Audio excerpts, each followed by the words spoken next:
महिषासुर को केवल वही नारी मार सकती है।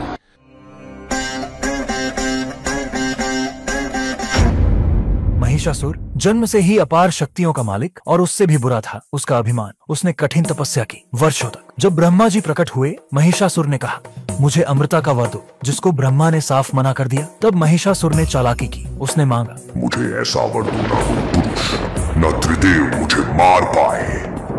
उसका यह मानना था कि कोई भी नारी उसकी शक्तियों की बराबरी नहीं कर सकती थी। ब्रह्मा ने वर दे दिया और वहीं से शुरू हुआ अत्याचार का युग।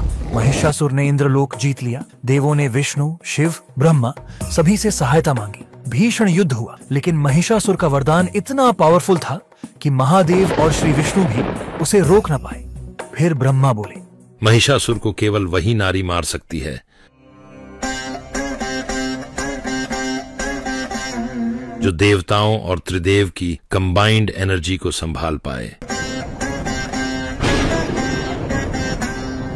देव और सभी देवताओं ने अपनी शक्तियां एक साथ समर्पित की और उनसे जन्मी आदि शक्ति दुर्गा सिंह पर सवार, देवताओं के अस्त्र शस्त्रों से सुसज्जित। शुरू हुआ नवरात्रि का महायुद्ध। एक स्त्री को देखकर महिषासुर हंस पड़ा और उसने कहा, एक स्त्री को मुझसे लड़ने भेजा है। देवता इतने निराश हो गए क्या? और यही थी उसकी सबसे बड़ी गलती। भीषण युद्ध शुरू हो गया। महिषासुर ने असंख्य राक्षसों को भेजा। वह स्वयं कभी शेर, कभी सांप, कभी हाथी बनकर आक्रमण करता रहा और 9 दिन तक उन्हें छलता रहा। 10वें दिन महिषासुर ने अपना असली रूप धारण किया, एक विशाल भैंसा। उसने देवी पर आक्रमण किया।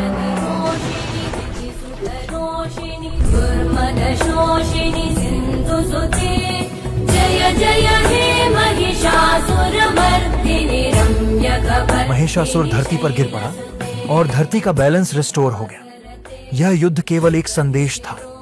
जब सभी देव और त्रिदेव असफल हुए, तब स्वयं भगवान को शक्ति का सहारा लेना पड़ा। तो हम मनुष्य कौन होते हैं जो स्त्री को कमजोर समझने की हिम्मत करें? नवरात्रि इस बात का एविडेंस है। शक्ति स्त्री है और स्त्री ही शक्ति है।